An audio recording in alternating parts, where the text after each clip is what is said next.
हम लोग इस वीडियो में भौतिक विज्ञान फिजिक्स के क्लास 12th की सीरीज़ स्टार्ट करने वाले हैं, जिसमें आज का जो हमारा टॉपिक रहेगा वो वैद्युत आवेश के बारे में हम लोग सीखेंगे इस वीडियो में। तो चलिए वीडियो को शुरू करते हैं हम लोग।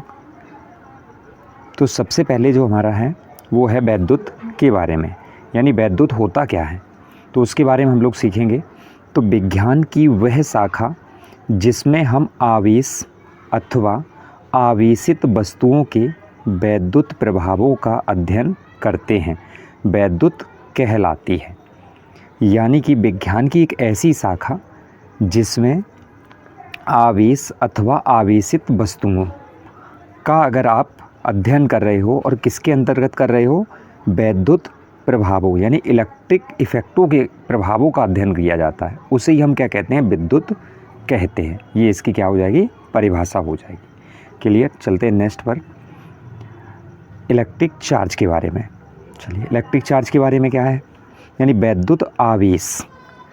वैद्युत आवेश पदार्थ का वह मौलिक गुण है जिसके कारण वस्तुएं वैद्युत बल आरोपित अथवा अनुभव करती हैं। यानी आवेश क्या है, यह गुण है जिसके कारण क्या होती हैं, जो वस्तु है उस पर एक बल लगता है और वो कैसा होता है, वैद्युत बल होता है, उसे ही हम क्या कहते हैं, वैद्युत आवेश कहते हैं।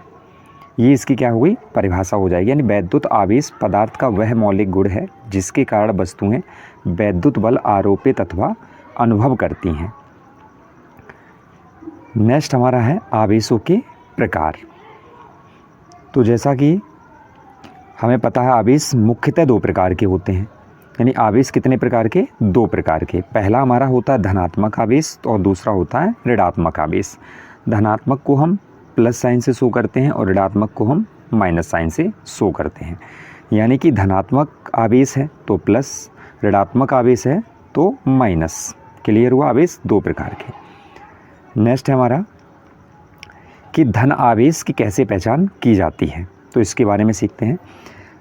कांच की छड़ को रेशम से रगड़ने पर, यानी कांच की छड़ है, आप उसे रेशम के कपड़े से रगड़ दें, पर कांच की छड़ में उत्पन्न जो आवेश होता है उसी को हम क्या नाम देते हैं, धनात्मक आवेश नाम देते हैं, या फिर उसी को दूसरी भाषा में हम धन आवेश भी कहते हैं। यानी कांच की छड़ को रेशम से रगड़ने पर कांच की छड़ में उत्पन्न आवेश को धनात्मक आवेश अथवा धन आवेश कहते हैं। नेक्स्ट हमारा जो महत्वपूर्ण टॉपिक है, इस पर अक्सर क्वेश्चन बहुत बार पूछे जाते हैं। यानी समान प्रकृति के आवेशों के बीच हमेशा कैसा लगता है, प्रतिकर्षण बल, तथा विपरीत, यानी कि विपरीत अगर प्रकृति के आवेश हैं तो कैसा होता है, उनके बीच हमेशा आकर्षण बल होता है। आसान भाषा में समझते हैं, यानी कि दोनों प्लस आवेश हैं, आइदर दोनों कैसे हों, माइनस, यानी कि या तो दोनों प्लस हों या तो दोनों कैसे हों, माइनस, तो इनके बीच हमेशा कैसा लगेगा, प्रतिकर्षण बल लगता है। यानी कैसा बल कार्य करता है, हमेशा प्रतिकर्षण बल कार्य करता है। यानी समान पॉजिटिव हैं तो दोनों कैसे रहेंगे, हमेशा प्रतिकर्षण का कार्य करेंगे। अब समझते हैं, अगर एक प्लस है और एक माइनस, यानी कि एक पॉजिटिव और एक नेगेटिव, तो उनके बीच कैसा बल करता है, हमेशा आकर्षण बल कार्य करता है। यानी कि कैसे होते हैं, अट्रैक्टिव नेचर के रहते हैं। यानी एक प्लस और एक माइनस तो हमेशा आकर्षण, दोनों प्लस प्लस या तो दोनों माइनस माइनस तो हमेशा कैसे रहोगे, आप आंसर लगाओगे प्रतिकर्षण में। क्लियर हुआ। नेक्स्ट है हमारा आवेश से कुछ 1-2 नंबर के ऑब्जेक्टिव सवाल कैसे बन सकते हैं। यानी वैद्युत आवेश कैसी राशि है, पूछा जा सकता है। तो यह हमारी एक अदिश राशि है, यानी कि स्केलर क्वांटिटी है।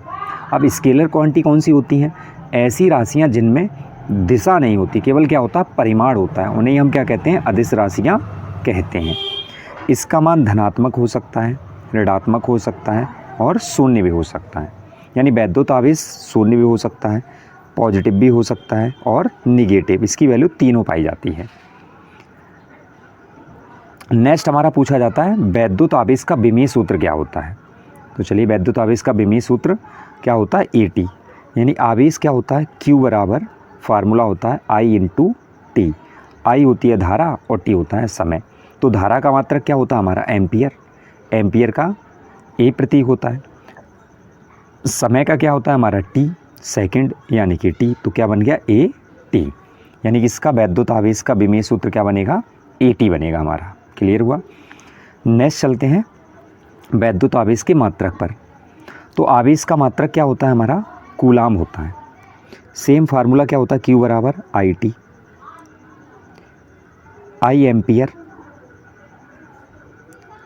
और समय क्या होता है सेकंड में, यानी कि एम्पियर गुणा सेकंड को ही हम क्या कह देते हैं कूलाम कह देते हैं, यानी कि कूलाम, यानी एम्पियर गुणा क्या कहलाता है सेकंड, क्या कहलाएगा हमारा कूलाम कहलाता है। ठीक, राइट हुआ।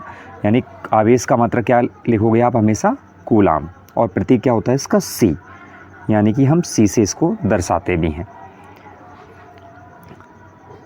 इसके अलावा आवेश, इलेक्ट्रॉन पर आवेश आपको पूछा जाए तो इलेक्ट्रॉन पर आवेश हमारा कितना होता है माइनस का 1.6 इंटू 10⁻⁻90 कूलाम, यानी इलेक्ट्रॉन पर आवेश कैसा होता है नेगेटिव। प्रोटॉन पर आवेश पूछा जाए तो वैल्यू सेम रहती है, बस पॉजिटिव हो जाता है, प्लस का 1.6 इंटू 10⁻⁻90 कूलाम हमारा। एक कूलाम आवेश हमें कितना चाहिए एक कूलाम, तो आई का मान कितना होना चाहिए एक, और समय भी कितना हो 1 सेकेंड, यानी कि 1 एम्पियर धारा और 1 सेकेंड में प्रवाहित हो तो आवेश की मात्रा कितनी हो जाएगी हमारी 1 कूलाम, यानी कि 1 कूलाम हो जाएगी। यानी 1 सेकेंड में आपका 1 एम्पियर धारा प्रवाहित होती है तो उस चालक में कितना आवेश प्रवाहित होता है 1 कूलाम आवेश प्रवाहित होता है। यहाँ से हम 1 कूलाम की परिभाषा भी लिख सकते हैं। अगर कभी पूछा जाए 1 कूलाम में कितने इलेक्ट्रॉन होते हैं, यानी 1 कूलाम आवेश में आपको कितने इलेक्ट्रॉन पाए जाते हैं 6.25 इंटू 10⁻18 इलेक्ट्रॉन पाए जाते हैं, यानी कि 1 कूलाम में आवेश कितने होते हैं 6.25 इंटू 10⁻18 इलेक्ट्रॉन्स पाए जाएंगे। ये महत्वपूर्ण स्टार पॉइंट है, आपको याद रखना है कि 1 कूलाम आवेश में कितने इलेक्ट्रॉन पाए जाते हैं। ऑब्जेक्टिव में सीधा सीधा प्रश्न ही हमारा पूछा जाता है। नेक्स्ट चलते हैं अगले टॉपिक पर, यानी वस्तु कब ऋणात्मक कहलाएगी कब धनात्मक कहलाएगी इसके बारे में। यानी कि वस्तु पर ऋण आवेश होने का अर्थ है इलेक्ट्रॉनों की अधिकता। कहने का मतलब यदि किसी वस्तु पर निगेटिव आवेश है, यानी कि एक वस्तु है इस पर कैसा आवेश है नेगेटिव, तो वस्तु कैसी है हमारी नेगेटिव, तो इसका मतलब इलेक्ट्रॉन उस पर कैसे हैं ज़्यादा मात्रा में है, यानी इलेक्ट्रॉनों की क्या कहलाएगी अधिकता कहलाएगी।